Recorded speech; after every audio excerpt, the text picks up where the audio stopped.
Hello viewers, তো আজকে আমি নিয়ে চলে এসেছি শুকনো বাঁধাকপির তরকারি। তো এটা ভাত বা রুটির সাথে খুব ভালো যাবে। এটা সাধারণত রুটির সাথে বেশি ভালো লাগবে।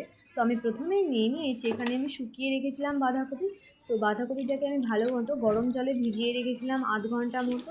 তারপরে এটাকে ভালো মতো ধুয়ে নেব। এরপর আমি বেটে রাখা মশলাটাকে নিয়ে নিয়েছি, এখানে কুচনো টমেটো কুচি নিয়ে নিয়েছি আর সেদ্ধ করে রেখেছি আলু। তো প্রথমেই আমি নিয়ে নিলাম বাঁধাকপি। তো কড়াইতে তেল দিয়ে তেজপাতা আর পাঁচফোড়ন একটু চিনি দিয়ে ভালো মতো একটু ভেজে নেব।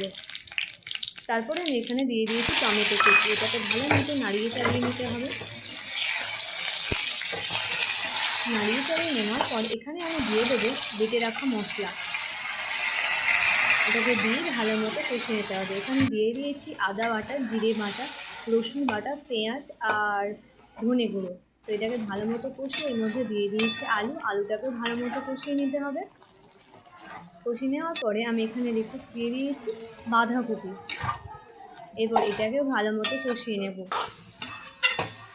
তো কষিয়ে নেওয়ার পরে আমি কিছুক্ষণ কষিয়ে এখানে একটু ঢাকা দিয়ে দেবো সেদ্ধ করার জন্য। তো ঢাকা খুলে আমি আবার একটু কষিয়ে নেব ভালো মতো। এরপর আমি দিয়ে দেবো সেদ্ধ করে রাখা ডিম মটর। তো এটাকে দিয়ে আমি একটু নাড়িয়ে চাড়িয়ে নেব। নাড়িয়ে চাড়িয়ে নেওয়ার পর এখানে দিয়ে দেবো ঘি আর গরম মশলা। তারপরে একটু নাড়িয়ে চাড়িয়ে ভালো মতো নেওয়ার পর এটাকে নামিয়ে নেব। তো কেমন হয়েছে এই আমার শুকনো বাঁধাকপির তরকারি? ভালো লাগলে অবশ্যই like, comment, share and subscribe করতে ভুলবেন না যেন। টাটা।